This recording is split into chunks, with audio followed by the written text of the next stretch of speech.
to hold DOJ officials accountable for their failures to manage the program and treat applicants with respect? Chairman Grassley, as stated earlier, there have been many terminations from the Department of Justice, and we stand by all of those. Many of those are subject to active litigation. This Department of Justice will treat everyone with respect, and we will do everything in our power to help citizens of this. Please reach out to us with any individual cases, and I will personally look at them for you, Chairman. Okay. So if you'll provide that information, that was my second question. So now let's go on to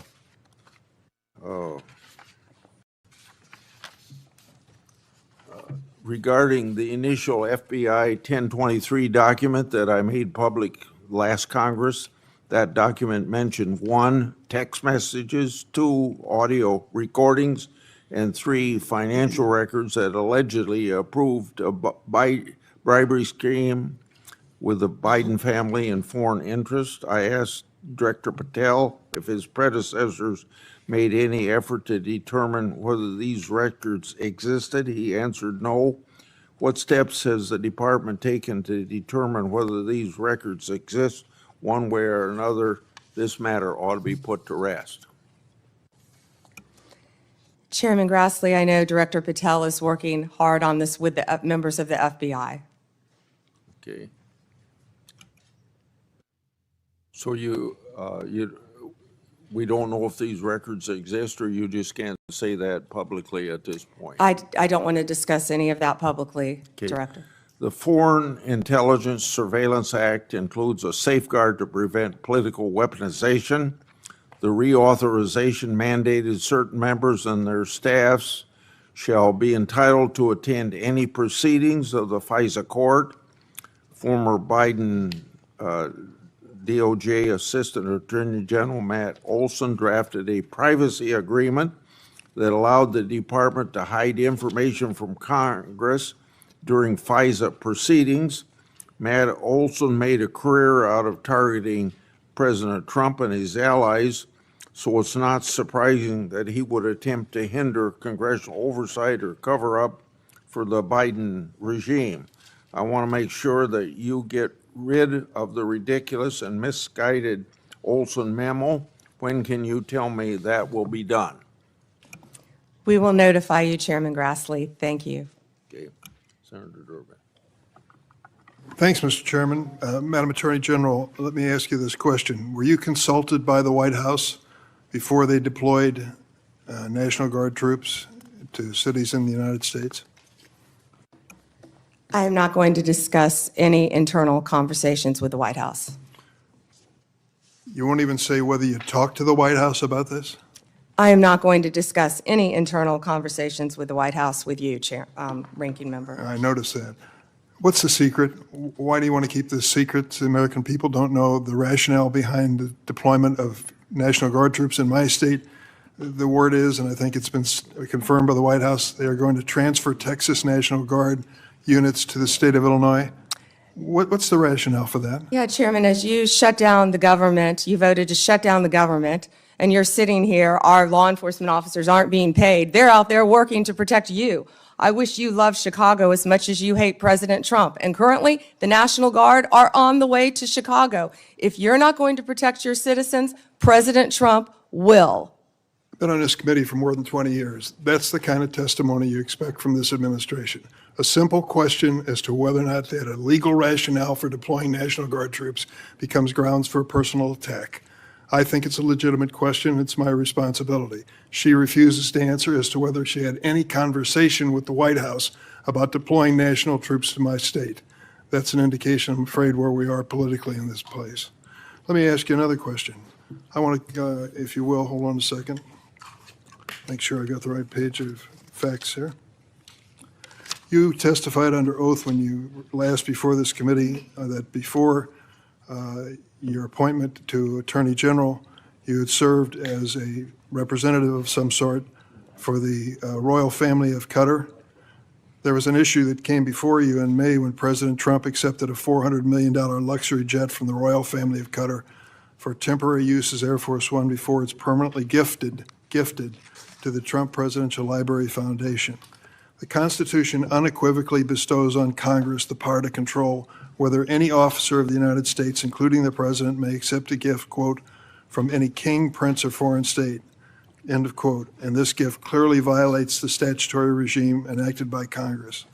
You've refused to answer a letter I sent to you 5 months ago, asking the legal rationale you relied on to advise President Trump to accept this unprecedented gift from your former legal client. Can you make a promise today that you will disclose that? Disclose what, Ranking Member? I assume there was a letter or some sort of statement from your office to the White House to advise them that you felt it was permissible? First, to address my role with Qatar, as I addressed with you during my confirmation hearing, I disclosed it in my SJQ. In private practice, I worked for Qatar for anti-human trafficking for the World Cup. That was my only involvement, and I made that very clear, and I'm very proud of everything I've done with anti-human trafficking. Obviously, in preparing any advice for the President on a jet or anything else, we consult with the Office of Legal Counsel. The confidentiality applies to their input as well. And Chairman, if you would approve and vote to approve, as Chairman Grassley said, excuse me, Ranking Member, as Chairman Grassley said, my employees, we would answer your letters a lot faster, yet you're stalling them at every stop. And to go back to your previous question, your city has a murder rate 5 times higher than New York's. 571 homicides last year. If you were serious about protecting your people, you would be asking this administration for help. You're saying that we're coming into your state and your city. We're there to help make America safe and Illinois safe, whether or not you want to. I believe cutting federal grant programs to law enforcement in my state and across the nation does not make us any safer, and you've done just that. You've supplanted that decision by sending in National Guard troops to California and other places. That is a situation where the governors have not asked for that help. If you truly wanted to do this on a bipartisan basis, you wouldn't defy a governor, you would work with them. I'm prepared to do that. I'm prepared to work with this administration. But cutting these grants to law enforcement does not make us any stronger as a nation or give us the tools we need to reduce crime in Chicago. Now, I'd just like to ask you, when it came to this Qatar situation, did you consult with the ethics office in the Department of Justice before making your decision on this gift of a jet? Chairman, I didn't gift a jet to anyone. My Office of Legal Counsel provides confidential advice to the President, to the White House, period. And you're conflating two issues. Cutting grants, I was very clear about what grants we've cut and what grants we haven't, only 7%. And if you have a grant in Illinois that you think that I've cut that is protecting law enforcement officers or your people, you personally call me and I will work with you to turn that grant back on. I think many of the Democrats here can tell you, I have worked with them to turn grants back on. There's an appeal process. Tell me a specific grant that I have turned off in Illinois that would help law enforcement, and I will work with you. But you have not done that. Did you take a look? The National Guard is on the way right now as we speak. Oh, by the way, so is Director Patel and Deputy Attorney General Todd Blanche. You're sitting here grilling me, and they're on their way to Chicago to keep your state safe. Madam Attorney General, it's my job to grill you. Investigation of your agency is part of my responsibility and this committee. You may not like the experience, but others have weathered the storm and answered questions in a respectful manner. Can you tell me the grants, Yes. Ranking Member, please? Take a look at the president's budget on HIDA grants. What happens to it in his proposed budget? I'd be glad to meet with you on the It's grants. cut by 1/3 from $300 million to 196. That's one example of a grant that works, and your administration has suggested cutting it in the budget lies ahead. I want to ask you about items in a letter I sent you in July that you have not answered. In February, you made a public claim that the Epstein client list was, quote, sitting on my desk right now for review, end of quote. You then produce already public information and no client list at a major media event hosted at the White House. Attorney General Bondi, why did you publicly claim to have the Epstein client list waiting for your review and then produce nothing relevant to that claim? Senator Durbin, if you listen to my entire clip on that, I said I had not reviewed it yet, that it was sitting on my desk along with the JFK files, the Martin Luther King files, and I said I had not yet reviewed it. And if you see our memo on Epstein, you will see, excuse me, our memo on Epstein clearly points out that there was no client list, our July 6th memo. You also didn't let me respond to the HIDA question. The budget transfers $196 million for high-intensity drug trafficking areas to the Office of Justice Programs, OJP. The Justice Department will continue to administer those grants under OJP in 2026.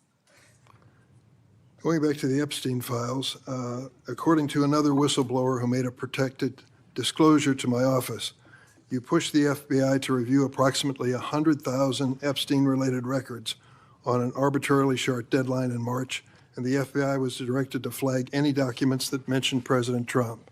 Nothing came of that review until July when DOJ and FBI released an unsigned memo stating, quote, "there's no incriminating client list." Why was the July 7th memo unsigned?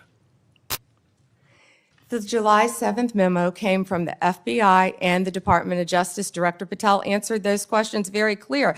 And, you know, Senator Durbin, I find it very interesting that you refused repeated Republican requests to release the Epstein flight logs in 2023 and 2024. You fought that. Did you take money from Reid Hoffman, campaign donations, Never who was heard- a huge Epstein friend? Why did you fight for years? Why did you fight to not disclose the flight logs, Senator Durbin? I can tell you I did not refuse. One of the senators here wished to produce those logs, and I asked her to put it in writing, and she never did. Yeah, I think Senator Blackburn would quarrel with you on that. but And I that's will up to the quarrel two with of you as to read somebody that you mentioned I never heard of. Reid Hoffman. So who gave the order to flag records related to President Trump? To flag records for President Trump? To flag any records which included his name? I'm not going to discuss anything about that with you, Senator. Eventually, you're going to have to answer for your conduct in this. And you won't do it today, but eventually you will. I yield, Mr. Chairman. I got to Mr. interject Chairman? something here. Mr. before I Chairman. get to Pam. Mr. Chairman, since Senator Durbin referred to me, I would really appreciate the opportunity to correct the record. Proceed. Because Senator Durbin knows I repeatedly asked for those flight logs. I brought up the subpoena. You even shut down the committee because you didn't want that, and you know I submitted that in writing, and you continue to misrepresent that, and I am not going to let that record stand.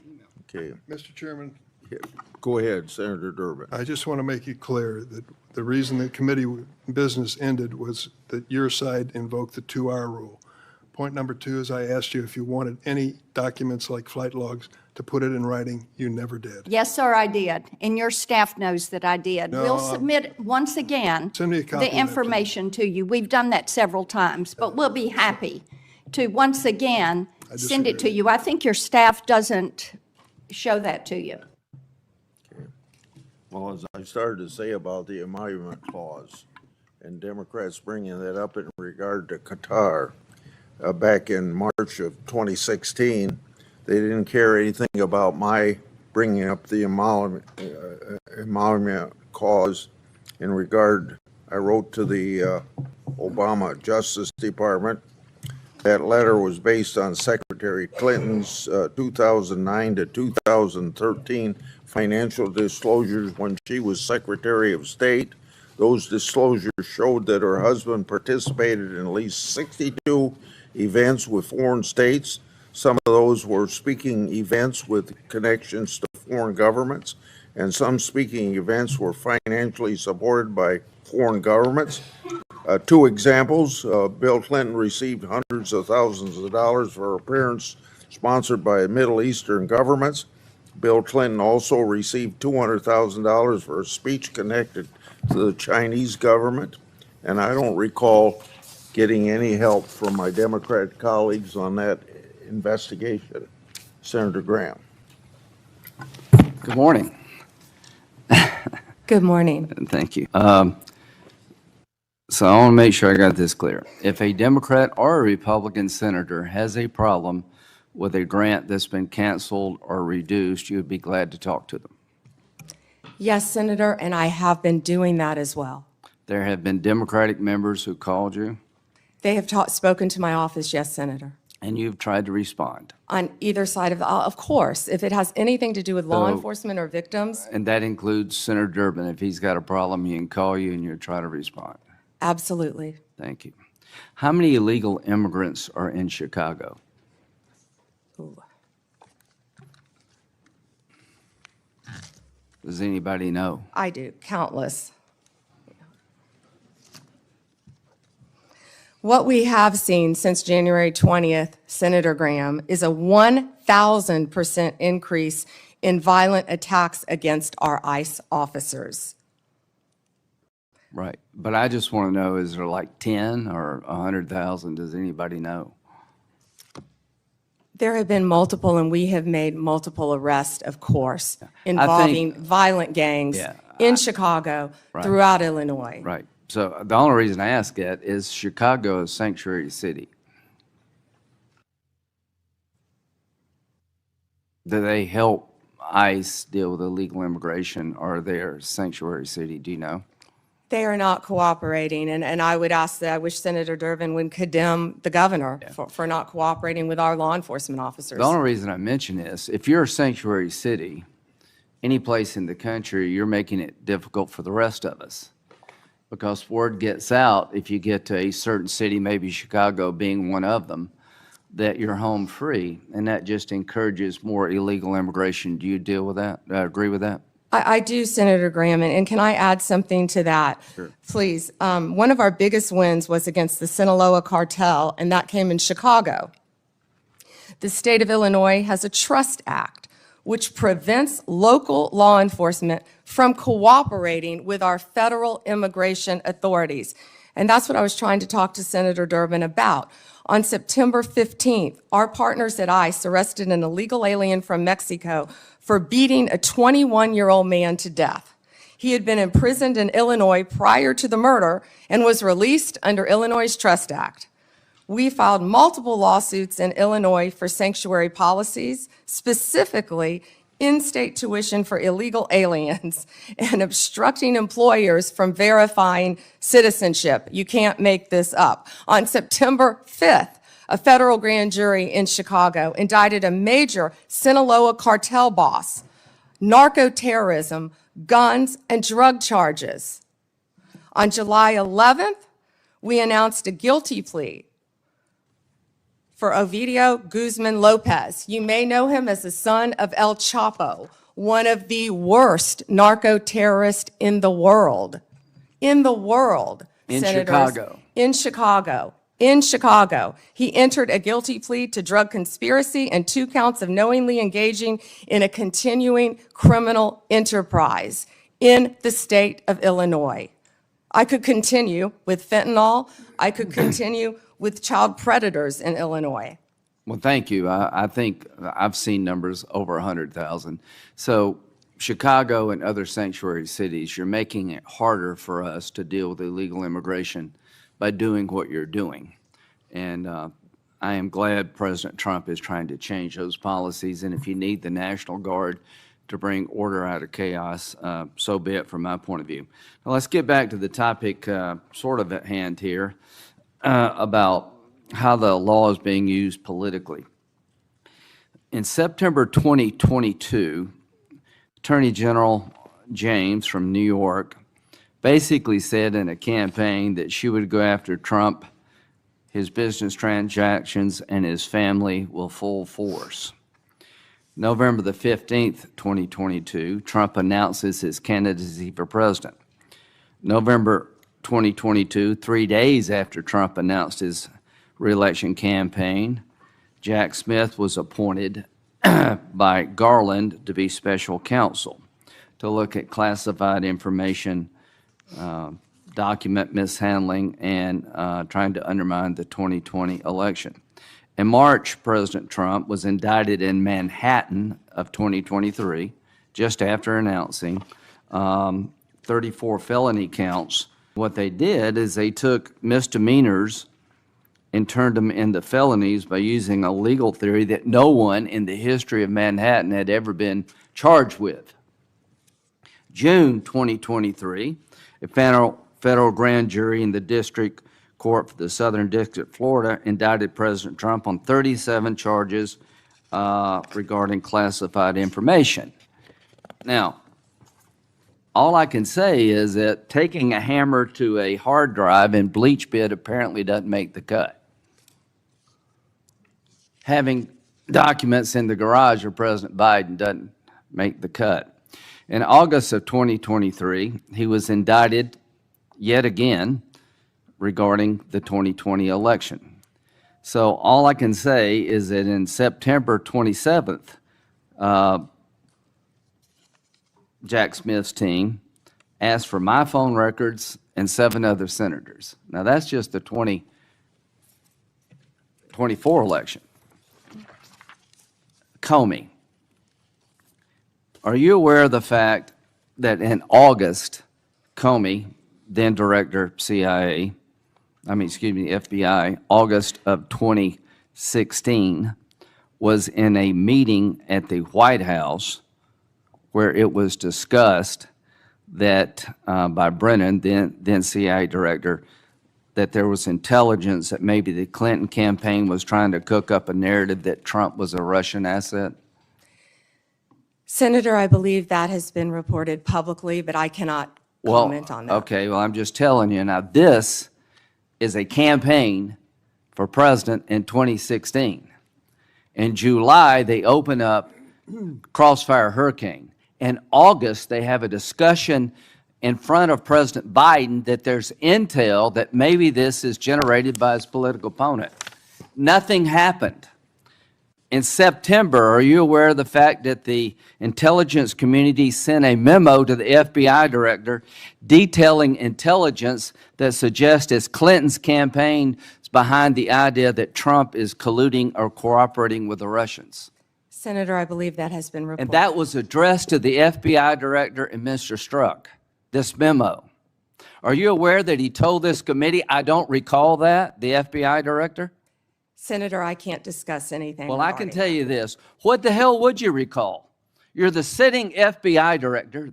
There's a campaign for president going on. You've opened up an investigation believing that the Republican candidate may be a Russian asset. And now all of a sudden, less than a month later, 2 months later, you have 2 inquiries, 2 events to suggest it may be his political opponent. Did anybody in the FBI inform the FISA court or anyone else about this activity that you know of?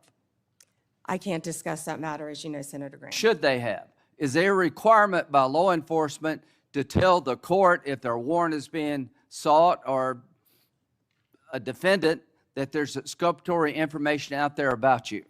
In general, of course, Senator. So, to the country, the FBI director gets a memo from the intel community. This may be all a political plot by his opponent. They didn't do a damn thing. Are you familiar with the Steele dossier? Yes, Senator. That was a dossier prepared and paid for by the Clinton campaign. Are you aware that it was that document was used to get a warrant on 5 different occasions against Carter Page, an American citizen?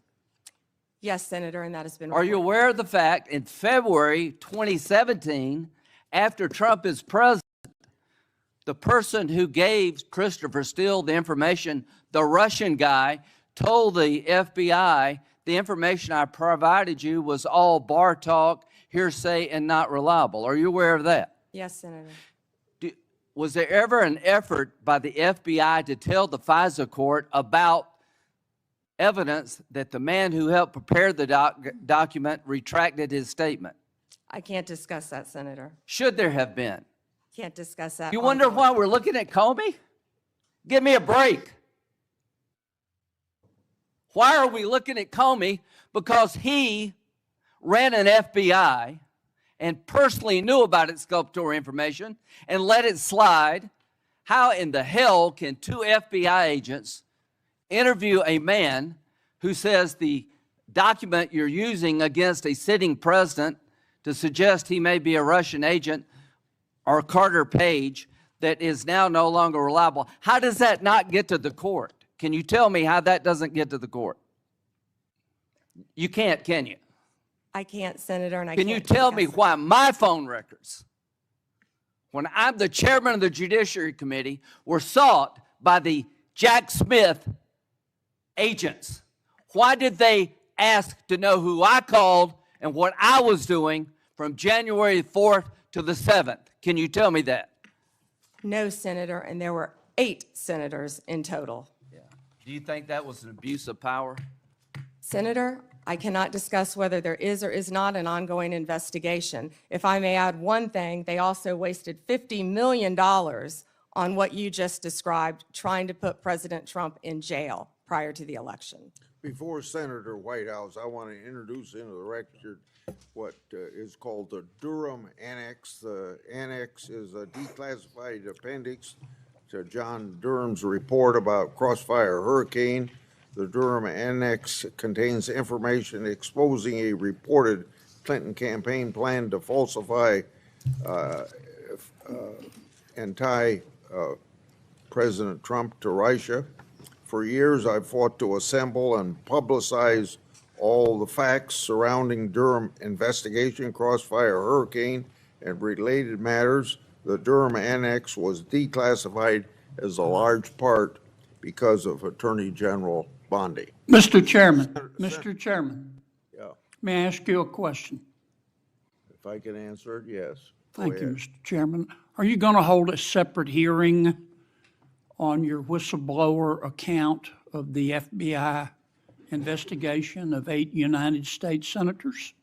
I think we need, my answer to your question is, I think we need to wait until we see what the FBI can report and whether it's necessary to have a hearing. Right now, I haven't ruled one out, but I haven't made a decision. And what year do you think that will happen in? I want the FBI to be a thorough investigation of it and report to us what information they can give us, and I don't know how long that'll take them. With respect, are you giving them a certain period of time? I have not given them a certain period of time. I'll discuss that matter with my staff and see if that needs to be done. Okay, if civil suits are filed against the perpetrators at the FBI, will that facilitate your investigation? Well, what's the question again?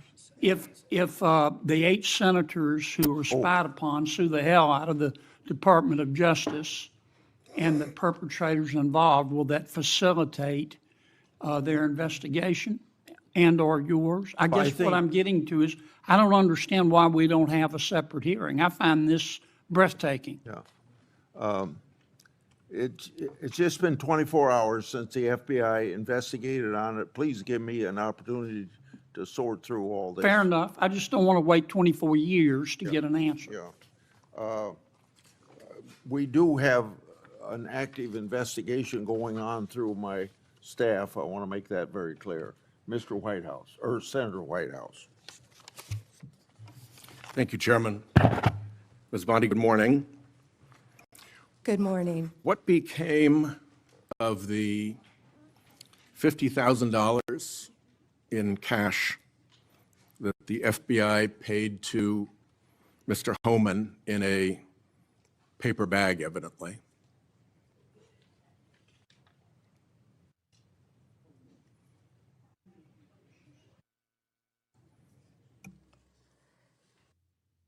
Senator, as Deputy Attorney General Todd Blanche recently stated, the investigation of Mr. Homan was subjected to a full review by the FBI, agents, and DOJ prosecutors. They found no credible evidence of any wrongdoing. And that was not my question. My question was, what became of the $50,000 in cash that the FBI delivered, evidently in a paper bag, to Mr. Homan? Senator, I'd look at your facts. Are you saying that they did not deliver $50,000 in cash to Mr. Homan? Senator, as recently stated, the investigation of Mr. Homan was subjected to a full A different review question. by the FBI agents, That's a by different Department question. of Justice prosecutors. They found no evidence of wrongdoing. That's a different question. What became of the $50,000? Did the FBI get it back? Mr. Whitehouse, excuse me, Senator Whitehouse, you're welcome to talk to the FBI. The report to you, can't you answer this question? Senator Whitehouse, you're welcome to discuss this with Director Patel. Did Homan keep the $50,000? As Deputy Attorney General Todd Blanche recently stated, the Okay, investigation never mind. of Mr. Never mind. Homan I can was see I'm not going to get a subject straight full answer from you to review a very simple by question. the FBI agents and the DOJ. Do They you found know- no credible evidence of wrongdoing. You know, you're very concerned about money and people taking money, and Do you you rail know- against wait a dark second, money. wait a second, wait a Yet you second, work with dark wait a money second. groups all the time, Senator Wait a second. Whitehouse. Did you know whether or not in that investigation they looked at whether the $50,000 payment to Mr. Homan was declared by him on his tax returns?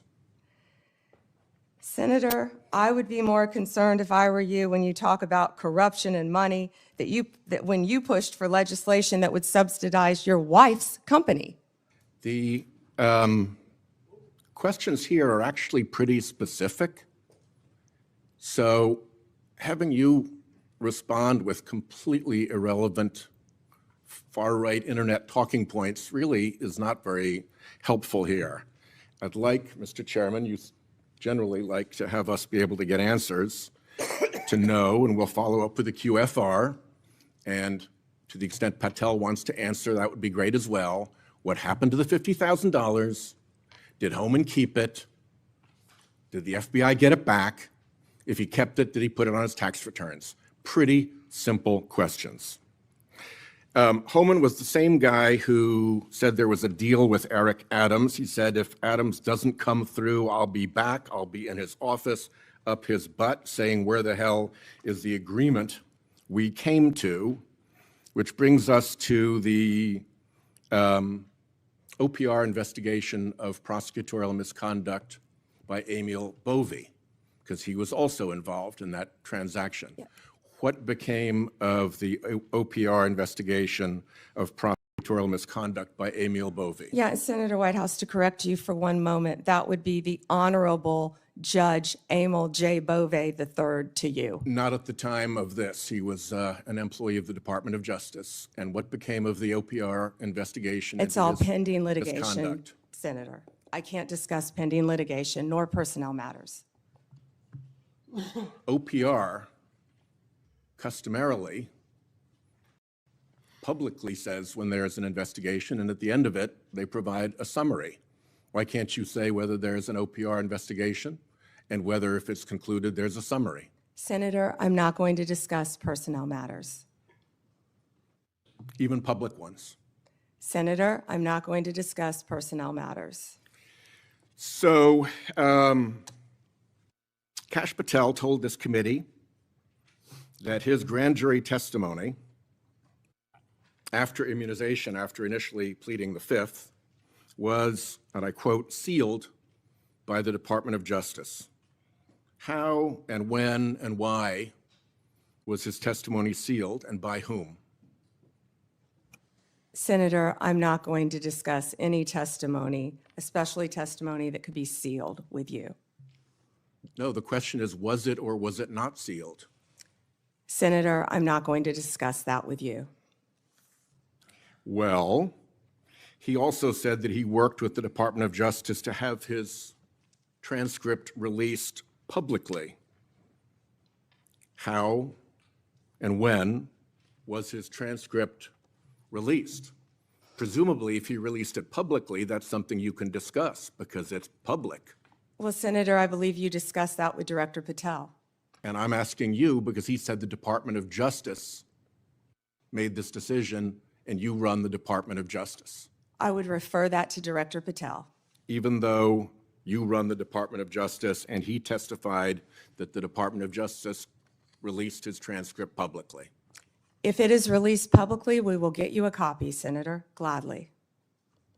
If being a rather important word there, when your FBI director testified that that was a fact. Treasury compiles suspicious activity reports, referred to often as SARs, that DOJ receives automatically. Hundreds related to accounts of Jeffrey Epstein.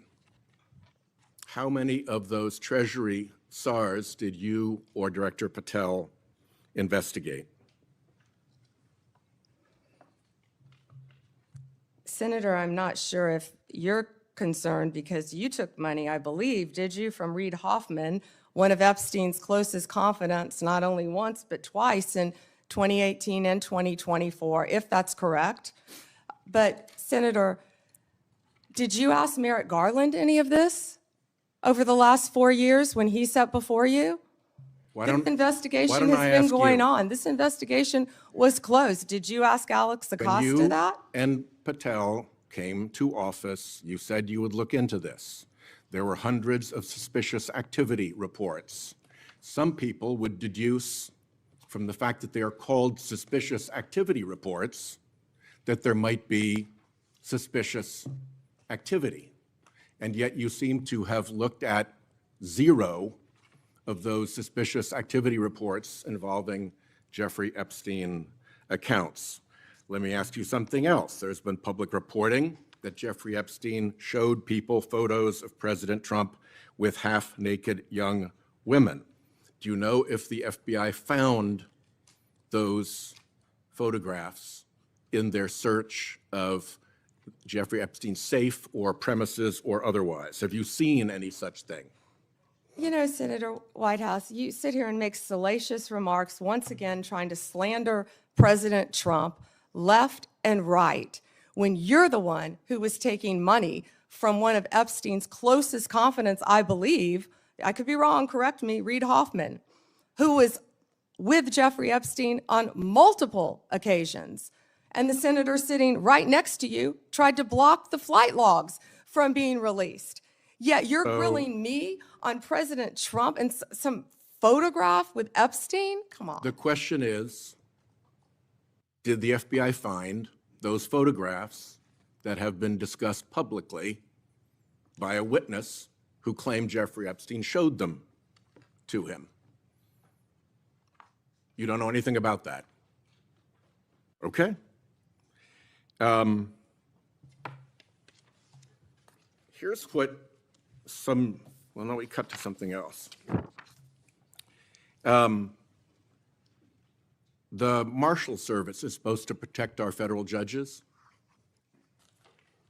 I have asked repeatedly for the Marshal Service to let me know if they are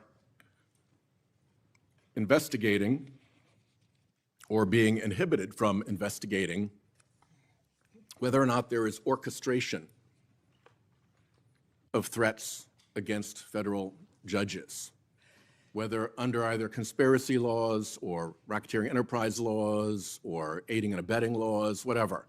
But as you know, there's the person who says the threat, and then there may very well be somebody orchestrating the threat behind them.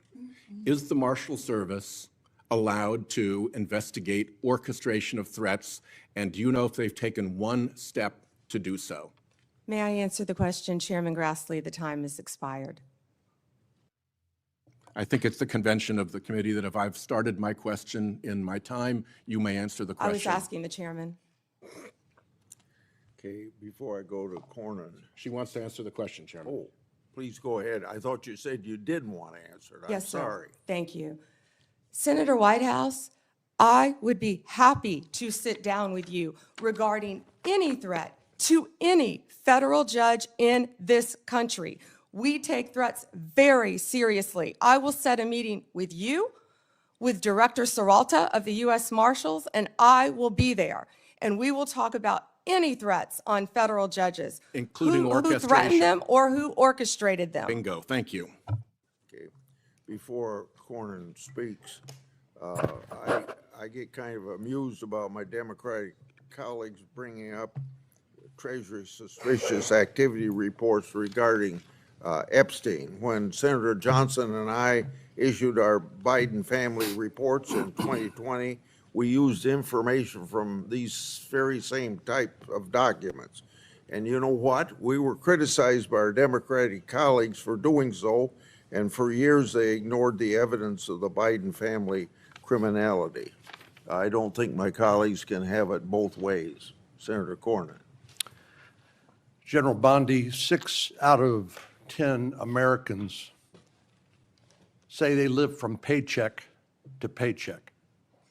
And I'm sure that includes a lot of federal employees, Border Patrol, FBI agents, people who support them, frontline prosecutors. Do you find it somewhat inconsistent that our Democratic colleagues claim to support law enforcement and the rule of law, but yet they vote to deny those same individuals the pay which they've earned? Yes, Senators, our law enforcement agencies, DEA, ATF, FBI, U.S. Marshals, and all the other federal agencies, Homeland Security, Treasury, all the agencies, all of my federal prosecutors, all of our employees are working tirelessly, national security, around the clock to keep this country safe and to keep this world safe. Yet, the Democrats voted to shut the government down, and they are out there working without a paycheck, with families at home, risking their lives every single day. Thank you for pointing that out, and thank you for caring, Senator Cornyn. So let's get back to some basics. The Constitution of the United States is the supreme law of the land, is it not? Yes, sir. Applies to all Americans, the entire country. Federal law, likewise, applies to the entire nation, does it not? Yes, Senator. And so when federal law enforcement agents go to cities like Chicago to enforce federal law, they are acting within their authority, are they not? Yes, Senator Cornyn. So on what legal basis would a governor or a mayor say, we're going to deny or prevent a federal law enforcement agent from enforcing federal law? What would be the legal basis for them to do that? You know, Senator, there's not one. And as I stated, there were 571 homicides in Chicago last year. And that's why right now Director Patel and Deputy Attorney General Todd Blanche are on their way to Chicago. I've been to Memphis. They're in Chicago right now to protect the people of Illinois. And what Senator Graham, the point he was trying to make earlier, was that when you don't cooperate with law enforcement, if I was a TDA member, if I was a Sinaloa cartel narco terrorist, you know where I'd go? Chicago, because they're not enforcing the law. And they're running their operations, as I stated earlier, two of the biggest terrorists, narco terrorists, we arrested right in Chicago because it was a safe haven for them. And they're operating these networks around our entire country. So we are going to keep our entire country safe. We're going to protect all Americans. If these senators aren't going to vote to open our government, to let these people, our people, work with paychecks, they're going to do it anyway, whether or not the locals are cooperating with them. We're going to be there protecting all Americans in this country, Senator Cornyn. I find it, the comparison between the nation's, Washington, D.C., here in the nation's capital, where the mayor has welcomed the federal law enforcement agents, which as I travel around the city, are providing a level of deterrence against crime that I have not seen before. And Washington, D.C. happens to be one of the most dangerous metropolitan areas in the country. So seeing what the response has been by local officials here in Washington, D.C., seeing how the public here who visits here as tourists from Texas and elsewhere, how they're welcoming this federal law enforcement presence, it strikes me as a stark contrast between what we've seen in places like Chicago. And I just don't understand how elected officials who are sworn to uphold the law and the Constitution of the United States could take the position that, no, we don't want a safer community in our major cities that have a high level of crime like Chicago. Doesn't it strike you as bizarre? Senator Cornyn, I don't understand it either, because we've been working hand in hand right here in DC with Mayor Bowser. She has been an incredible partner at making DC safe again. We've been working with her, we've been working with the police chief, we've been working with their staff, and the numbers speak for themselves. 3,156 arrests, 294 illegal guns seized. I think the number's probably higher today. Carjackings down 87%, violent crime down 45%. Right here in the nation's capital. I've been out there countless times before they go out on the streets, and I'm watching the DC Metro Police.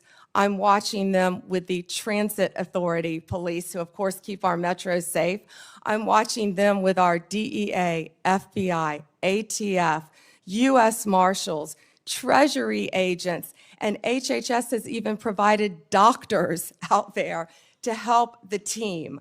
And what they are, they're a team, and they are working hand in hand. If you couldn't see their shirts on their insignia, you wouldn't know what agency they were with. I've truly never seen a partnership like that in my career, and it's working together, and that's what Illinois is refusing to do.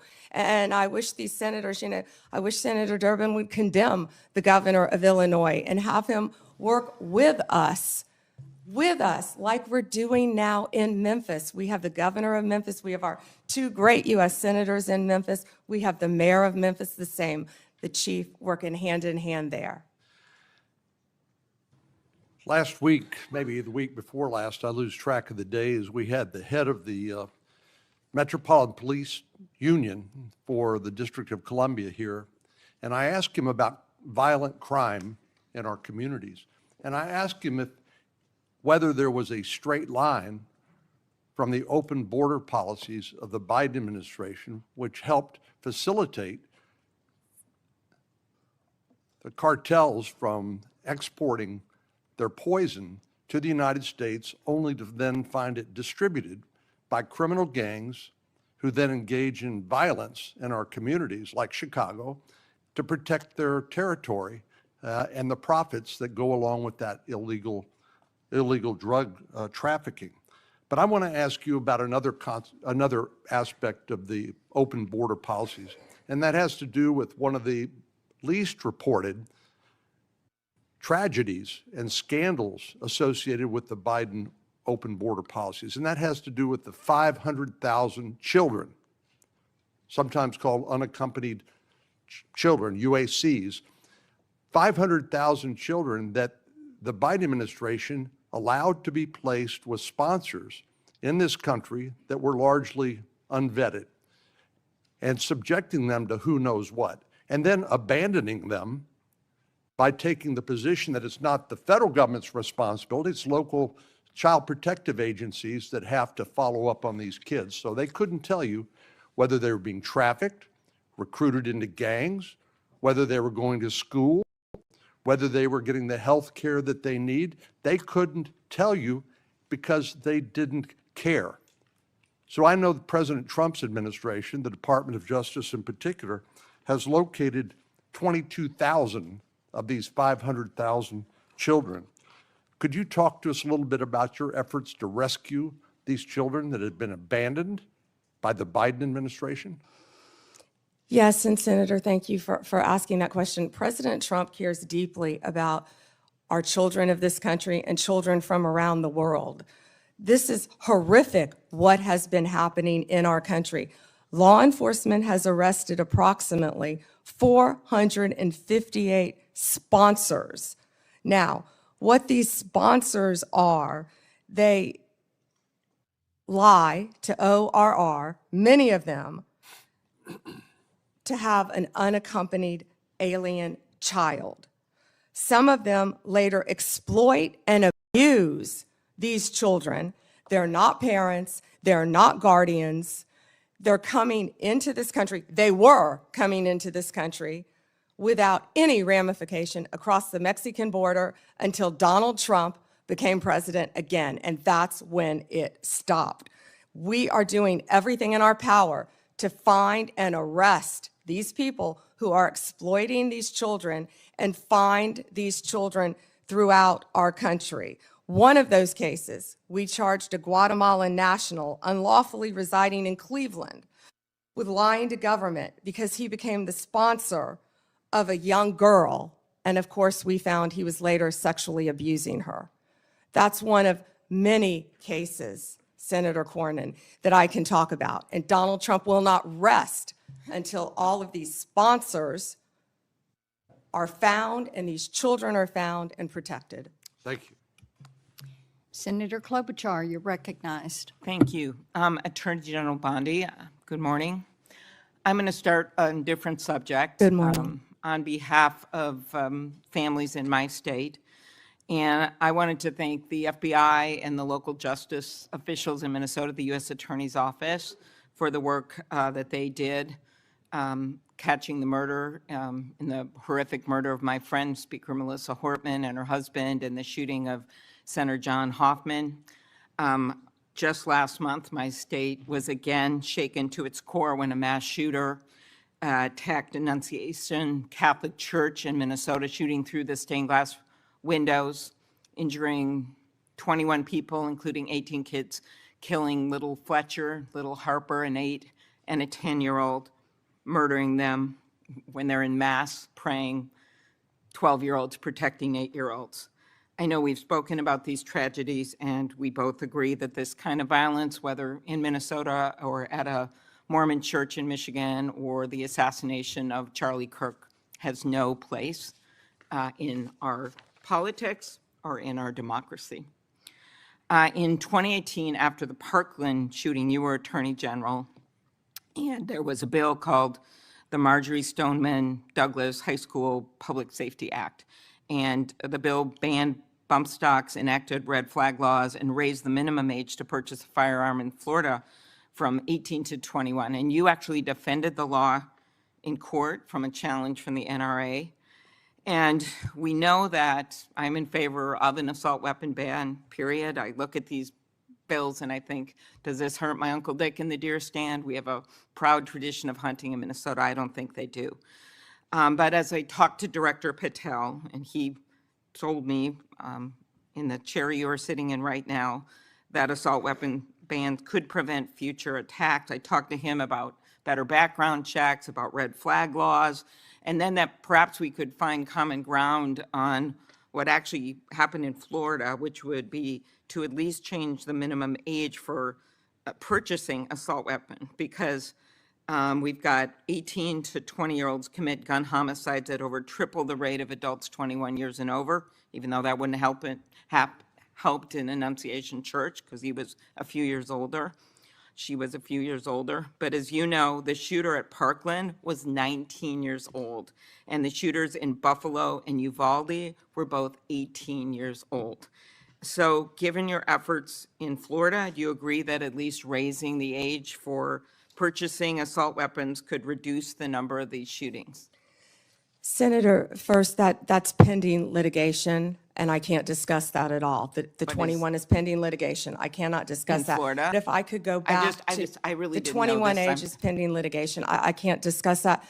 But Senator, back to what you said about what happened in Minnesota, there is no place for that. And I believe I spoke to you after that horrific, those murders. And I'm so sorry that happened. And all of my federal agencies were partnering with state agencies, working hand in hand in Minnesota. What I can tell you about the Second Amendment is this is the most pro-Second Amendment DOJ in American history, as you know.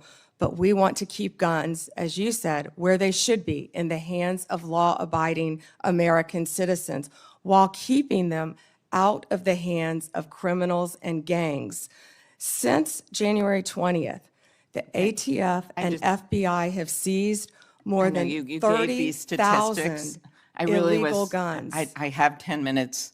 and I- 30,000, You have given Senator these Klobuchar. statistics, and I truly appreciate those statistics. But what I was just trying to get at was something where maybe we could find common ground on a bill that you actually defended in court in a state, which Director Patel seemed open to, and that was looking at, could we at least raise the age to 21 of the purchase of an assault weapon federally, while states look at banning these weapons overall, given these little babies that this gun is used to kill. So we can talk about it later, but that was my question, and you don't want to answer it. 'cause No, of- it's pending litigation, Senator. Okay, but your views on this is not pending litigation. So I want to get to the independence of the Justice Department.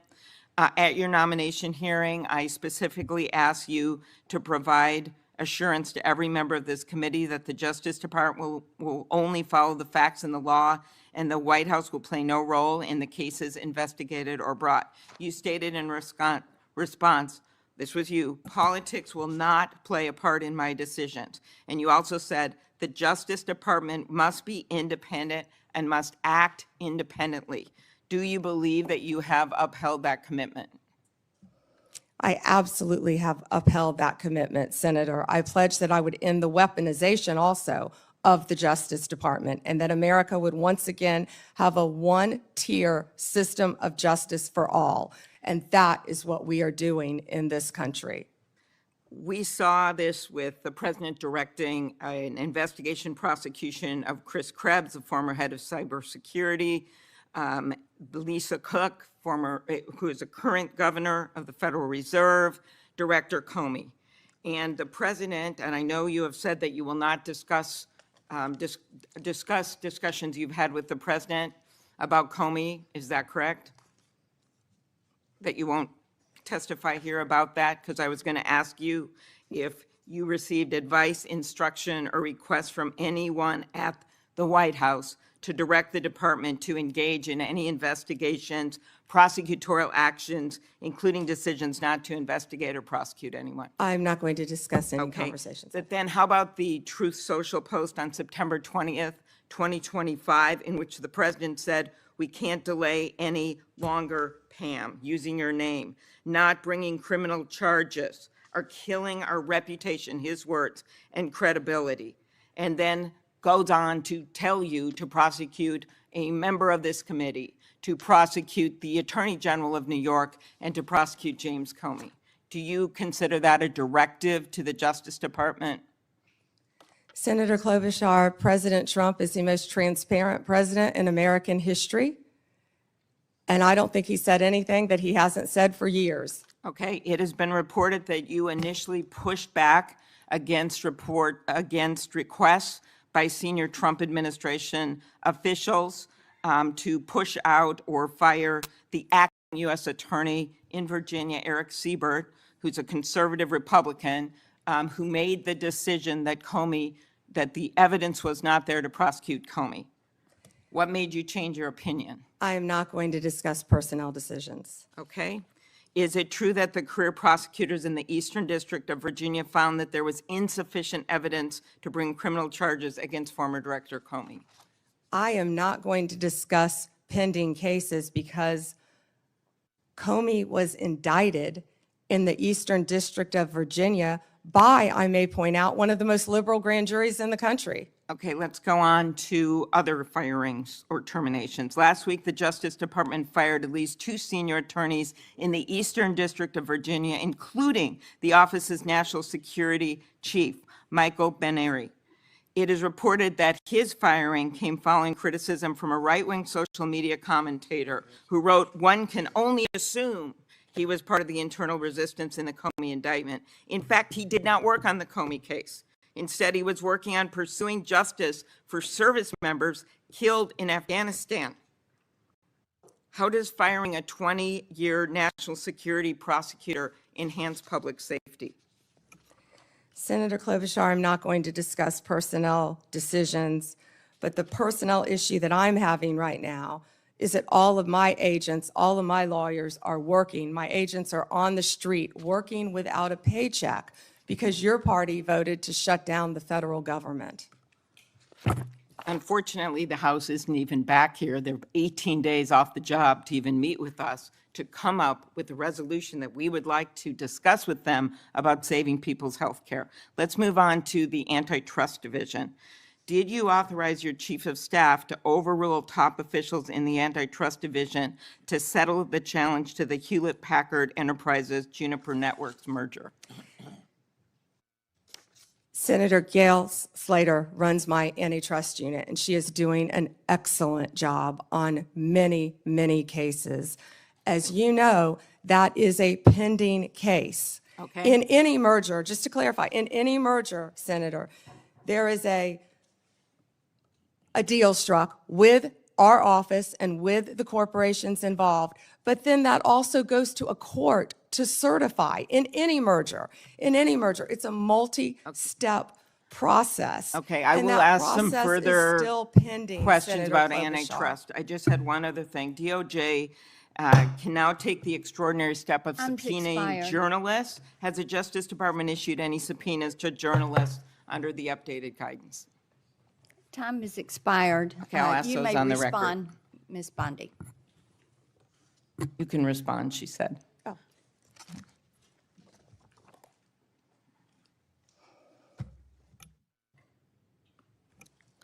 Senator, my office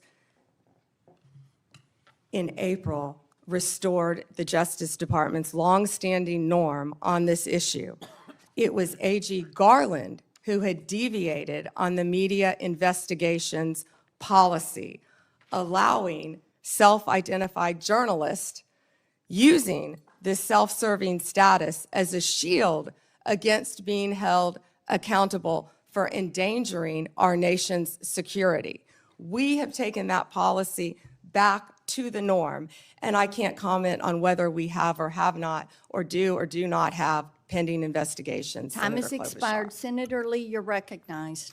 Attorney General Bondi, thank you for being here today, and thanks for your service as Attorney General of the United States. I want to start by thanking you for acknowledging a moment ago the importance of protecting the rights of the law-abiding.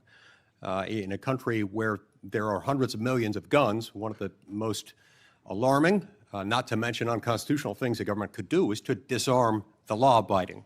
It would be unfair, it would be fatal to many, it would be contrary to our constitutional system. I appreciate you standing up for that. I'm also grateful for you standing up for Gail Slater, the Assistant Attorney General over the Antitrust Division. I have full confidence in her, and I can tell you do as well. More broadly, Attorney General Bondi, through your leadership, you've returned the Department of Justice to its core mission. And its core mission, of course, involves protecting the American people, upholding the law, upholding the Constitution, and making sure that justice in our system is applied even-handedly, fairly, consistently, as the law requires, without fear, favor, or political bias making those decisions. With you as Attorney General at the helm of this great department, the Department of Justice has strengthened its efforts to secure our borders against what has been an unprecedented influx of illegal immigration. It's disrupted sophisticated networks of criminals, including people who profit immensely and have profited over the last 5 years, roughly, from a massive human trafficking and drug smuggling operation. And it also just demonstrated an unwavering commitment to the safety of American citizens. Your work has sent a clear message to criminal organizations and to criminally minded people everywhere, foreign and domestic. The rule of law in the United States will be enforced, and those who prey on the vulnerable will face especially swift and unpleasant consequences. I'd also like to commend you and FBI Director Kash Patel, Deputy Director Dan Bongino for your collaboration with state and local law enforcement in my home state of Utah in assisting with the prompt apprehension of the shooter in the tragic assassination of Charlie Kirk just a few weeks ago at Utah Valley University. Your leadership has helped reaffirm that the Department of Justice exists to preserve the rule of law, to protect the peace, the safety of the American people, and ensure that our constitutional republic endures for many generations to come. Now, due to the open border policies that we had in the previous administration, a number of individuals, a number that is unknown and unknowable, but that is estimated to be in the many millions, somewhat estimated at the low end, be in the 10 million range. Others say more like 15. Others say it's more than that. But this unknown and unknowable number of individuals came across our border illegally. And an unknown number or percentage of those people are individuals who pose significant security risks, including some who were suspected terrorists. They were all allowed to enter the United States without proper vetting, in many cases without any vetting at all. What progress have you made so far, Attorney General Bondi, in solving some of those issues related to the illegal immigration of an estimated 10, 15 million, maybe more, over the last 4 years? Senator Lee, we are working hand in hand with Kristi Noem, of course, the Director of Homeland Security. She has been doing an incredible job. All of our agencies are working in partnership with them at the direction of President Trump. He ran on the promise of making America safe and closing our borders, and that's what he did on day one. He has also declared many of these transnational gangs as terrorist organizations, which is exactly what they are. They have been coming into our country from Mexico, from Venezuela, from other countries. They have been setting up shop right in our country. They are narco-terrorists, and it is going to stop, and it is stopping under his watch. Our task forces are working hand in hand with Homeland Security. Director Patel, Deputy Director Bongino have been going non-stop to make America safe again. That's not just a slogan. That's protecting everyone in this room. That's what we're doing as a country. We don't care if you live in Chicago. We don't care if you live in Florida. We don't care if you live in Utah. President Trump wants everyone to be safe, including right here in Washington, D.C., and that's what he's been doing. Not only that, Senator Lee, the surge, I'm sorry about my voice, the surge of drugs in this country has been horrific over the last 4 years. DEA they have seized 4,500 kilos of fentanyl powder and 50 million fentanyl pills, which I said earlier represents 370 million deadly doses of fentanyl. These transnational gangs, it's all about drugs and money, and they are destroying our country. They are destroying our children, and a lot of this fentanyl, as we know, is made, the precursors in China. They're coming in our country through Mexico and now other places, and under Donald Trump, it's going to stop because he has secured our borders, Senator Lee. And we're very grateful for that effort. It's interesting to note, moreover, that under the leadership of your predecessor, the Department of Justice, the FBI, and others who routinely appear before this committee, when asked about the human smuggling operation going on across our southern border, routinely denied that fentanyl was coming in significant quantities through the human trafficking operation. They stated never with any evidence, never with any ability to back it up, to prove this was the case, that these things were coming across the points of entry through vehicles, through trucks, and otherwise. We know that not to be true, and we appreciate your work in exposing that. Now, in recent months, going along with this law enforcement effort, there's been a disturbing trend. It's a disturbing trend that seems to be on the increase in recent days and weeks. That is a rise of violence directed at federal law enforcement officers engaged in immigration-related arrests, including direct physical threats, organized riots outside of detention facilities, and most tragically, of late, a fatal shooting targeting an ICE facility in Dallas. Then just yesterday, it was reported that a cartel member in Chicago put a bounty, that's right, a bounty, out there offering $2,000 on information about any ICE officer, and $10,000 for those who kill an ICE officer. Now, keep in mind, this information is not for kicks and giggles. It is not for a game of Trivial Pursuit. That information, for which the cartel member would pay $2,000, is there so that others can kill an ICE officer and get $10,000. That's what that is. Can you discuss what protections are essential to ensuring the safety of ICE officers and their families, and why requirements to display personal information and prohibiting them from ever wearing any kind of covering would represent a totally unacceptable, indefensible risk to their public safety? Senator Lee, our federal agents have been doxxed, and many of you know what that means. It has happened to you on both sides of the aisle. Our federal agents' lives have been threatened. We spoke with Apple and Google to get the ICE Block app taken down. That was reckless and criminal in that people were posting where ICE officers lived. We worked with both Apple and Google to take that down. It's stunning, I would add here, that it took as much work as it did by you to get them to take that down. Remember, in the days following January 6th, they took down all kinds of things, including a social media app called Parler, based on very thin evidence that was later largely rebutted, suggesting that people had been manipulating Parler in order to plan the January 6th attack. That wasn't true, and they took it down. I'm glad they have taken this Block ICE app down, but it's a shame that it took as long as it did, and as much work on your part to get them to take it down. I will tell you they were cooperative, and to correct myself, it was where they were going, the jobs they were doing. And that's what's been happening, because hundreds of organized rioters, Senator Lee, are showing up where our ICE officers are. And as you know, they have fireworks, they have gas masks. You know, they don't want our officers to be protected with their identity, yet they're wearing gas masks, they're wearing goggles. And they're So it's okay ramming for them to be cars. safe. It's okay for Antifa to be safe. It's okay for those doing the bidding of international violent drug cartels to be safe.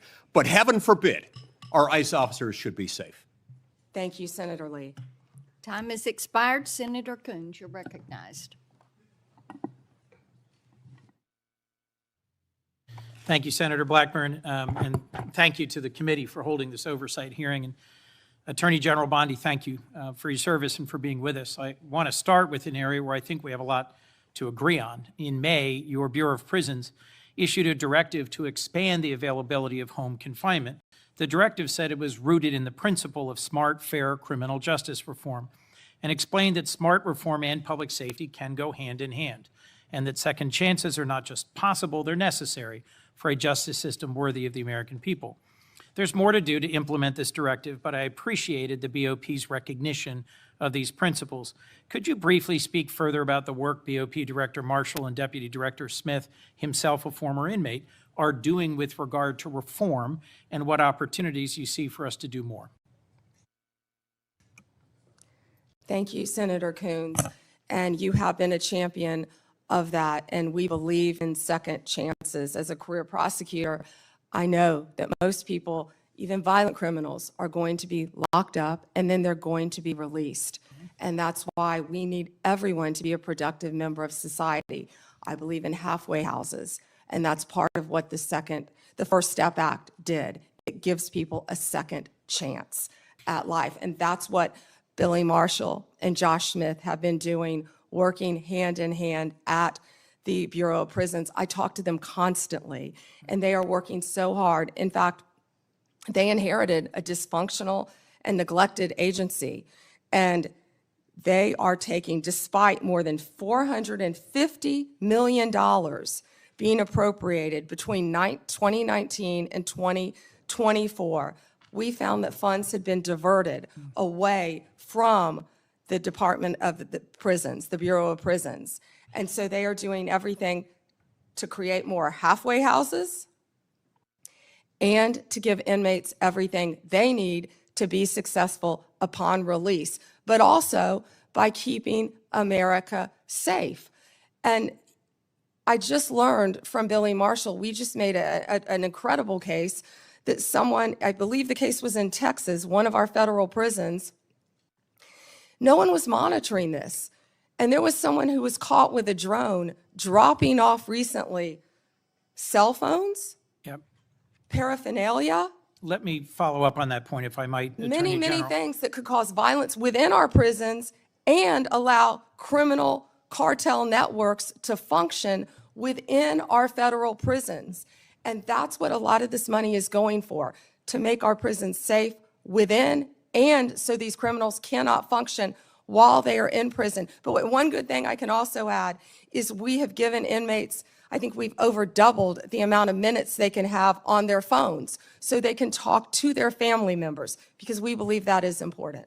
One of the challenges federal probation officers face is massive caseloads. And I am about to introduce, hopefully reintroduce soon, a bill with Senator Lee that would improve our federal supervised release system by focusing resources on those who really need to be supervised and providing incentives to reduce oversight of those who've really made progress and who've changed the direction of their lives. It is broadly supported by law enforcement and a variety of policy groups, and I'd love to work with you on that, Madam Attorney General. Yeah, and Senator, can I just add, because I just got the numbers. So what we have is $8.7 billion for the Bureau of Prisons, and what that does is it adds 587 correctional officers to help with the things that we just discussed. $95 million for new hires. We have to recruit and we have to retain. We know that's a really tough job to be a corrections officer, and that's why Josh Smith is such a valuable part of that team with Billy Marshall. And I would welcome working with you on that. And President Trump is the one who signed the First Step Act because he believes in second chances. We all do. Thank you, Senator Coons, for that question. One of the things I have been concerned, even upset about, is how early in this administration, at the behest of DOJ, the department cut hundreds of grants totaling hundreds of millions of dollars, many of which serve critical public safety needs, supporting victims, assisting with reentry, violence prevention, including in my own home state. This was literally defunding the police. And I have some concerns about how DOJ is putting at risk public safety by assigning thousands of agents and prosecutors away from drugs, firearms, corruption, violent crime to help ICE arrest people without criminal records. You've indicated a willingness to review any grant that a member of Congress has concerns about, and noted a number of them have been restored on appeal. And I appreciate that willingness to admit some misjudgments or mistakes in some of the many grants that were canceled. But can you assure us this process is going to be fixed going forward so better decisions are made at the start and not just after appeals? And can you assure us that we are not leaving doors wide open for crime and criminality in our communities and over-focusing on arrest and deportation of those without criminal records? Yes, Senator, thank you for that question. And as I said earlier, we are reviewing all the grants, and I believe we have, turned some back on for senators who have called. It doesn't matter what state you're from. If it's a law enforcement grant, if it's protecting victims, let us know and we will work with you. And I'm not sure if we have done any in your state yet, but I would be happy to work with you on that. What I can tell you is there have been, out of the 5,800 discretionary grants that were reviewed, only 376 around the country, 7% were terminated. 225 of the grant recipients have appealed that termination. And so far, we've turned back on 18 of those. 17 appeals have been denied, and the rest are being actively reviewed. If any of you know of any of those that you believe should be turned back on, call me. We don't want to jeopardize I will be anything calling that's you. hurting. Please do.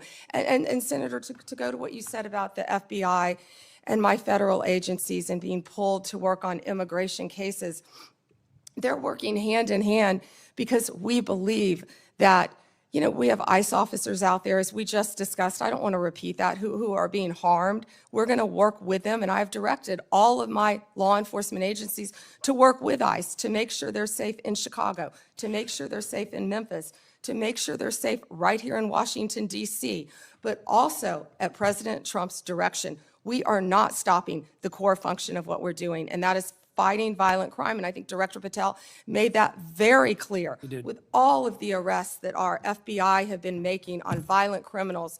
And, you know, there's so much that we can't talk about here, but if any of you are on the Intel Committee, you know we are fighting terrorists around this country every single day. Our lawyers are shut down right now. They're not getting paid, but crime is not stopping. They are working around the clock to not only keep our country safe, Senator, but to keep our world safe. And they will Madam Attorney continue General, to I do think, that. I think all of us hate that there's a shutdown and its impact on the federal workforce, and are working to find a way out of this shutdown, but one that will also restore cuts to health care. We could spend a lot of time on that, but let's focus on, if I could, two more questions related to your service as the Attorney General. The government's asserting the authority to summarily kill people. It says our cartel members through military strikes against boats on the open ocean in the Caribbean. Congress has never authorized such a use of military force, and it's unclear to me how the administration has concluded that these strikes are legal. I'm concerned with what the limiting principle is, whether the government could summarily kill people. It just declares our cartel members as well as unlawful combatants inside the United States, or if they were American citizens. This isn't about defending cartels, and these aren't hypothetical questions. President Trump assembled military leaders and said they would be needed to fight the enemy from within and to train in cities in the United States that he describes as chaotic and violent. Due process is the cornerstone of our Constitution.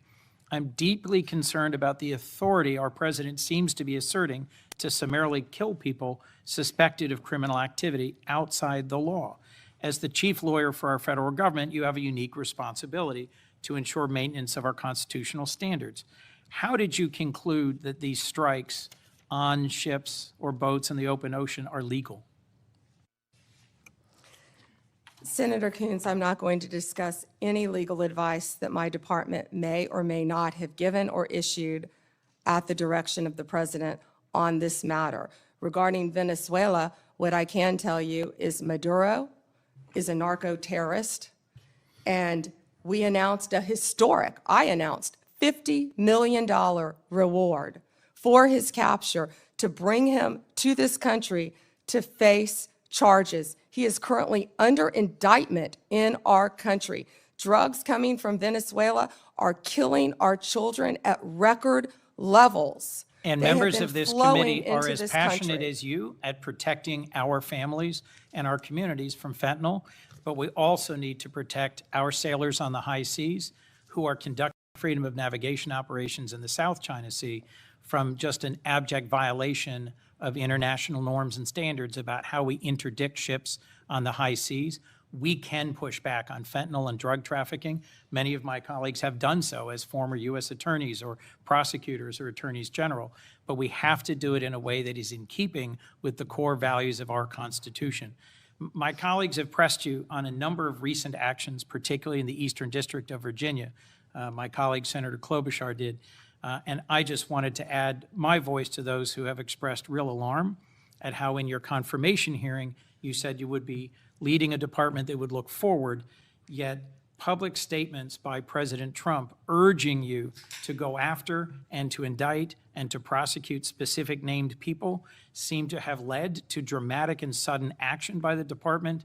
I am gravely concerned about what is no longer a hypothetical question, which you refused to answer in your confirmation hearing, but is a real question about when or if the president demands you prosecute individuals because he views them as opponents or enemies, what you will do and what your limiting standard is, because the recent episode around the indictment of James Comey left me very concerned about the direction of the department. We're a minute and a half over, Senator Chairman. May I answer? Yes. Senator Coons, as you have stated in the past, no one is above the law. And James Comey is a pending case right now. It's a pending indictment. He was indicted by one of the most liberal grand juries in the country, by our U.S. Attorney Lindsay Halligan, right here in Virginia. And it's a pending case, so I'm not going to discuss the facts of a pending case. But you can understand the alarm about the circumstances of the indictment immediately following President Trump demanding that you take action to Your indict time or is up. prosecute that specific individual. Thank you, Mr. Chairman. Before Hawley, I'd, without objection, introduce two documents into the record. First one is the expanded scope of Arctic frost. The second document is a list of Republican groups and people that Arctic frost targeted, including Charlie Kirk's group, Turning Point USA. These documents show the political weaponization of the Biden administration against Republicans. Senator Hawley. Thank you very much, Mr. Chairman. Attorney General Bondi, good to see you. Welcome. I've been listening closely in this hearing, and I've heard over and over from my Democrat colleagues concerns about targeting political enemies, and they've accused you of all manner of things and the current president. I've also heard them said, and I just wrote it down because I wanted to be sure I heard it correctly. I've heard them say that Joe Biden never targeted his political enemies. Joe Biden never directed his attorney general to target his political opponents. That's interesting, because I could have sworn that yesterday we learned that the FBI tapped my phone. Let's look at it. We've got a list. Tapped my phone, tapped Lindsey Graham's phone, tapped Marsha Blackburn's phone, tapped 5 other phones of United States senators. Gee, it sure looks like targeting political opponents to me, and yet I haven't heard a word from that side of the dais about any concern whatsoever. We've got nothing but concerns today, but no concern at all for a Justice Department that is tapping the phones of sitting United States senators because who knows why. They don't like them. They're members of the opposition party. They're Republicans. They're conservatives. You've seen this document, Attorney General Bondi. What was going on here? Who ordered this? Who ordered the tapping of the phones of United States senators? Senator Hawley, I cannot discuss the details of that right now for very good reason. You're going to do a thorough investigation into this, I trust. Is that correct? We will be looking at all aspects of this, and I have talked to Director Patel at length about And this. you're going to figure out who was involved in this, who signed off on it, who knew about it. You're going to get to the bottom of all of it. Is it correct? Yes, and I've spoken to Director Patel about it, and he is committed to doing this. Well, I can tell you, we already know many of the details. We already know that this was ordered by the special prosecutor, Jack Smith, who reported directly to the Attorney General of the United States, Merrick Garland. And we know that Jack Smith was on his witch hunt because he was directed to do so by the President of the United States, Joe Biden. Let's just remember. Let's take a walk down memory lane. April 2nd, 2022, the New York Times. Garland faces growing pressure. The Times says as recently as late last year, that would have been 2021, Mr. Biden confided to his inner circle he believed former President Trump was a threat to democracy and should be prosecuted. It goes on to say that Biden was frustrated with Garland and wanted him to take decisive action against Trump. Here's what we're talking about. Trump, of course, was a private citizen at the time. So he appoints his own hitman, Jack Smith, who goes after the president, former president, who goes after members of this body. You know, the thing about it, though, that really strikes me is that it didn't stop with members of the United States Senate. Did it, Attorney General Bondi? It didn't stop here at all. I mean, just as egregious, maybe more so than tapping the phones of U.S. senators, is this memo that I know you've seen before. Let's just look at it again. This is an FBI memo from the same time period, I might add, from the same time period, in which the Federal Bureau of Investigation attempts to recruit informants into Catholic parishes in this country. So here you have an administration that is activating the FBI against its political opponents and tapping the phones of United States senators. Can I just say that again for my colleagues, for the benefit of my colleagues on the other side of the dais? Tapping the phones of United States senators. This isn't hypothetical. This isn't maybe what will you do in the future. This isn't, oh, gee, can you imagine a situation? This happened. This happened. And this happened, the targeting of Catholics in this country because Joe Biden and his FBI didn't like Catholics who went to a certain kind of mass. I mean, good God in heaven, what is happening to this country? What happened under Joe Biden? Or then how about this, the infamous school board memo, where Merrick Garland, at the direction of the White House, issued a memo activating the FBI's counterterrorism division against parents who attended school board meetings and had the temerity to ask what their kids were being taught. And some of those parents were treated like this. Let's just remember. Let's remember how parents were treated. Treated like this man. That's right. A parent at a school board meeting, I think in Virginia, who was drug out of the school board meeting. He's bloodied there. You can see it. And what was the response of Joe Biden's DOJ and FBI? It was to issue a memorandum saying that people like this ought to be investigated by the counterterrorism unit. And unbelievably, they were. They were. Or how about this? Let's remember Mark Houck and the pro-lifers who were prosecuted for what? For going to a clinic, an abortion clinic, and praying on a sidewalk outside an abortion clinic. This is Mark Houck and his beautiful family at Mass.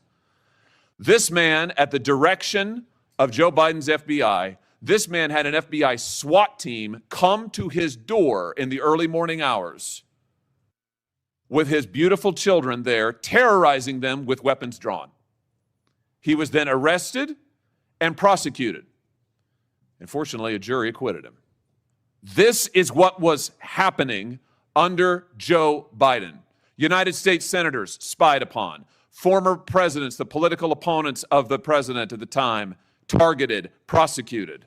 Pro-lifers, targeted, prosecuted. Catholics, targeted, prosecuted. 92 conservative organizations put under surveillance, targeted for potential prosecution. Gee, I don't know. Would you call that an example of weaponization, Attorney General Bondi? Do you think that's a fair characterization? Senator Hawley, that is the ultimate weaponization. And weaponization under Donald Trump has ended. It has ended. Harmeet Dillon is running our civil rights unit, and she is doing an incredible job. No longer will parents be targeted.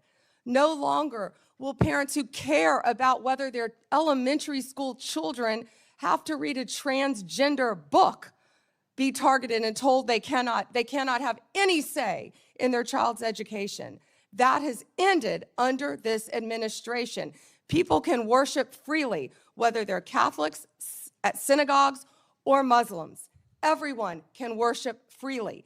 That was the ultimate weaponization. They were targeting Catholics. No longer. They have been targeting so many American citizens throughout this country. And Senator Hawley, you have been a champion of this, and thank you for being a champion of that. But under Donald Trump's watch, it has ended. You know, I think about some of the abuses of power in this country's history, and there's been sadly a lot of them by members of the executive branch over the years, whether it's Watergate, whether it's what J. Edgar Hoover did in his time at the FBI, spying on many public figures, RFK, MLK, JFK, you name it. And I just have to say, what we now know happened in the last 4 years under this administration surpasses all of that. It surpasses all of it. Not just for the interference in the legislative branch, not just for the blatant disregard for the separation of powers, not just for the blatant disregard for the First Amendment, but for the targeting of ordinary American citizens who can't afford lawyers, who can't afford to mount a defense, who when the FBI knocks at their door or comes with the SWAT team, they don't know what to do. It is absolutely a disgrace. It is a stain on the history of this country and on the conscience of this country, what this administration did in the last 4 years. So here's what I think needs to happen.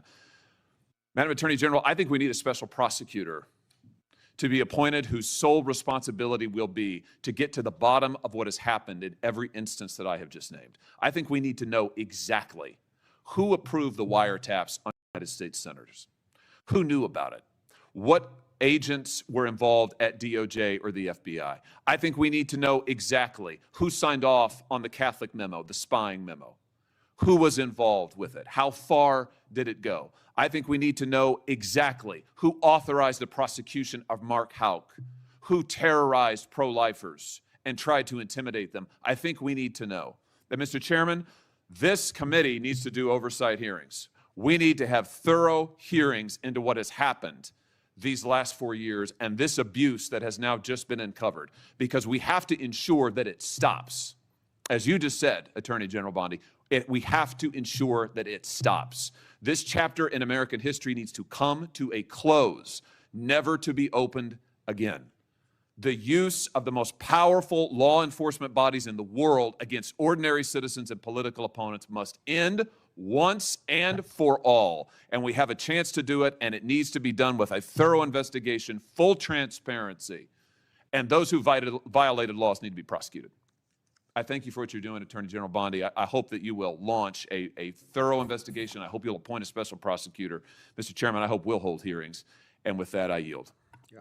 Before I call on Blumenthal, I want to, without objection, introduce into the record a document that General Bondi helped to declassify. The document is a Ray FBI analysis of Nellie Orr's false statements to Congress. Orr never suffered consequences for advancing this phony Trump Russian narrative and attempting to cover up her involvement in the hoax with false statements.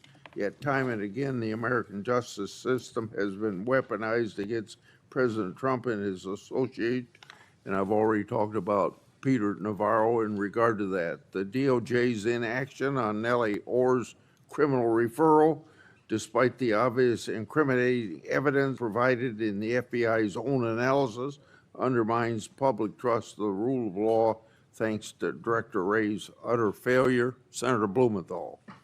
Thanks, Mr. Chairman. Just so the American people understand, this issue of weaponization of justice goes to the core of the integrity of our criminal justice system. And I think we can all agree that no individual, no group should be targeted simply because they are a political opponent or because the President of the United States has some personal animosity toward them. You've just said that President Trump is the most transparent president in history, tragically and chillingly. You may be right when it comes to criminal justice, because far from ending weaponization of justice, I would submit, Madam Attorney General, that President Trump has embodied it. And we have a record. It is a public record of his express instructions that certain individuals be investigated. The Attorney General of New York, Tish James, my colleague, Adam Schiff, the former CISA director, Chris Krebs, the DHS former Chief of Staff, Miles Taylor. There's a list. And he has been transparent. In fact, 5 days before the indictment of James Comey, he put this post up as instructions to you. He didn't mince words. He was very open and public that you should indict James Comey and others because they are guilty as hell. No more delay now. 5 days before you indicted, or grand jury at your instructions indicted James Comey. I'd like to know from you what conversations you've had with President Trump about the indictment of James Comey.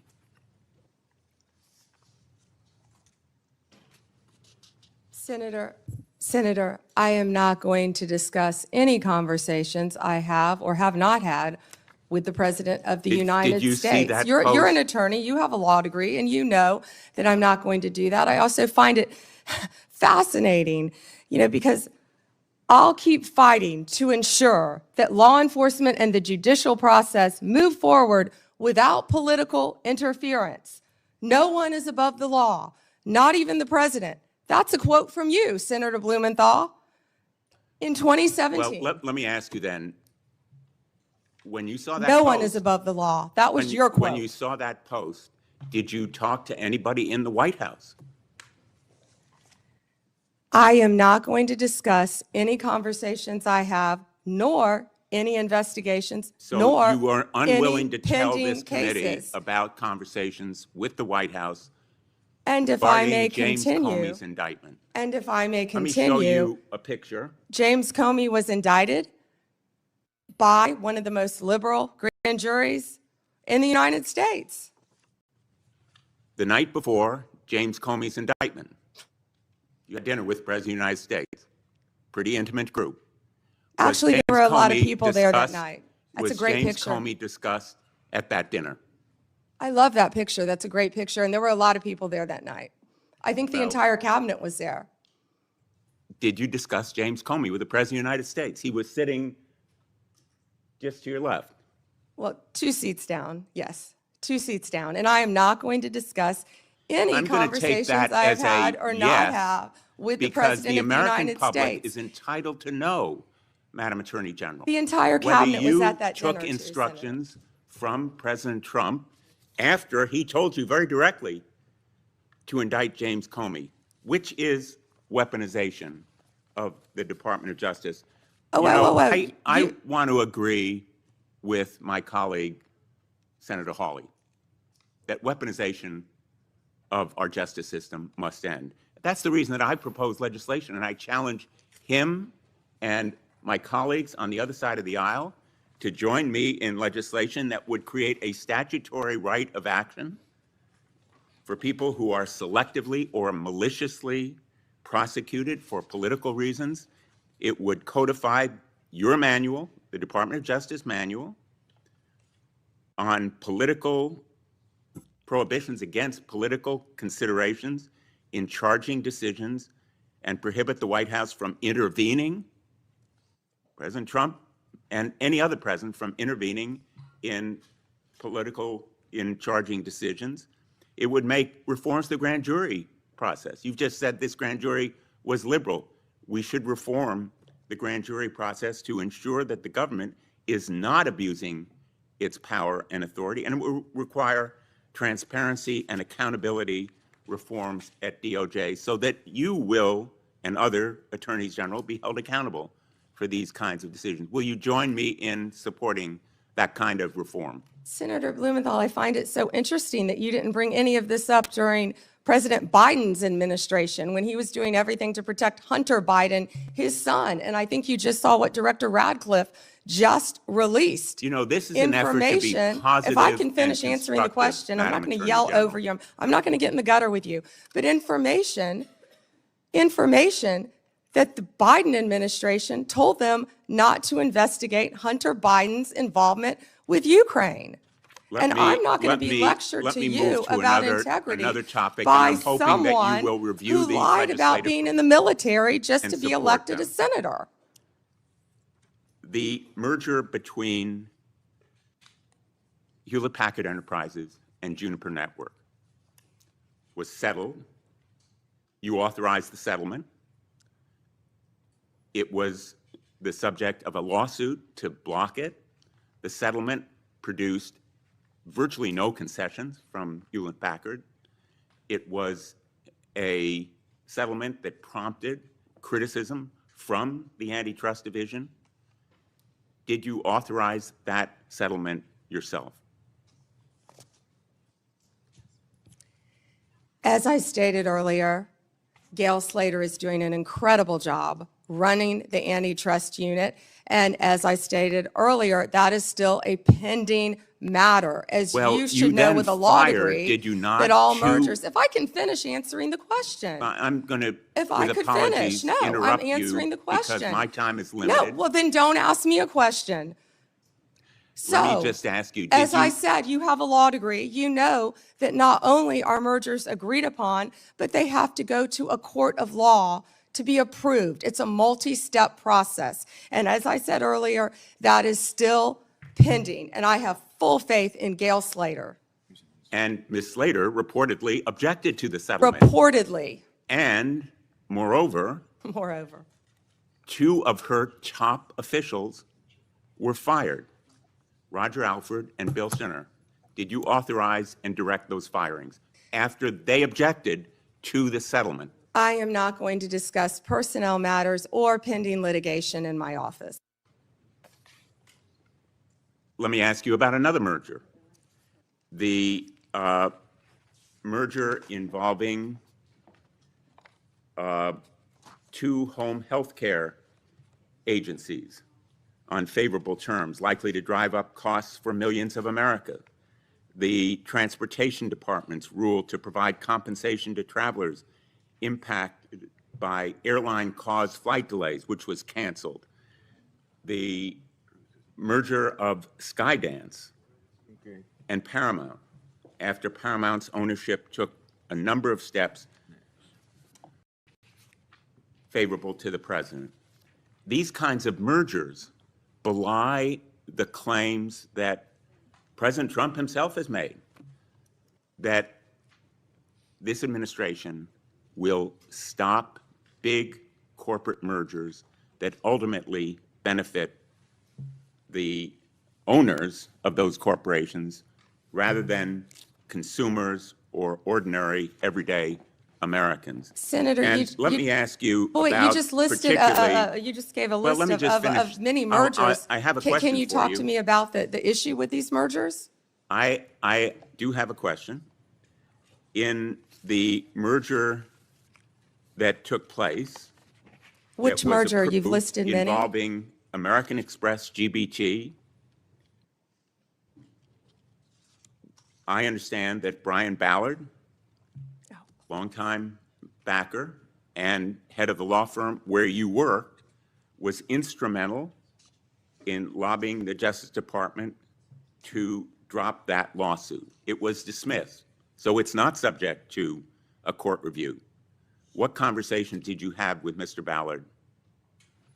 Senator Blumenthal, I cannot believe that you would accuse me of impropriety when you lied about your military service. I am you not lied. asking You you- admitted you I am lied not to be accusing you elected of a U.S. senator. impropriety.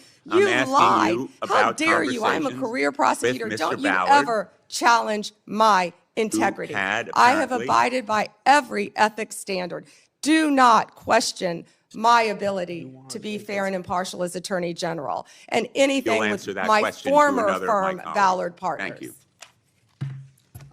Senator Lee has asked for the chair. Yeah, just wanted to note for the record, the Paramount merger that he referenced was not within the Department of Justice's ambit. That was at the FCC, not the Department of Justice. Attorney General Bondi would have had nothing to do with that. Thanks. And that was why I asked Senator Lee. He didn't know that. He was reading off a script. Before I call on Senator Kennedy, it's kind of laughable about my Democrats friends expressing fear and concern at the Justice Department's recent attempts at holding parties responsible for their actions. I can only ask, where have they been in the last few years? They had no problem watching the Biden administration and its White House use all of its might and power to attack Trump and associates. And now even Republican senators have been selected to have their telephone records made public, or not public, but well, I guess they're public now. But Biden weaponized our institutions and didn't hear a peep from the other side. Now every investigation and prosecution under this administration, people are going to be held accountable for their actions. Senator Kennedy, or, I want extra time, Mr. Chairman. okay. I mean, this is, enough is Well, enough. Cruz was next, but he wasn't here. Senator Cruz was next. Okay, Senator Cruz, if you're ready, go ahead. Well, thank you, but I will welcome Senator Kennedy providing color commentary throughout my question. I will be happy to. If we ever finish this hearing this year. And I'll point out Senator Kennedy has a new book about testing negative for stupid, so I hope I test negative for stupid. I hope I meet the threshold of You of your do book meet title. it, and I talk in the book about the tattoo of the Backstreet Boys on your back. Look, I can't help that you don't want to reach young people. I think young people are the future, damn it, and I'll do whatever steps are needed. Backstreet Boys? That would be on Vice President Vance's playlist, I heard, that got hacked. General Bondi, welcome. I apologize for injecting you in the middle of Senator Kennedy's antics. We can't help him. Thank you for the job you're doing. You are doing a tremendous job keeping this country safe. And our families are safer because you are on that wall. Our families are safer because you are returning the Department of Justice to its core function, which is enforcing the law and locking up bad guys. We saw for 4 years, under the Biden administration, we saw the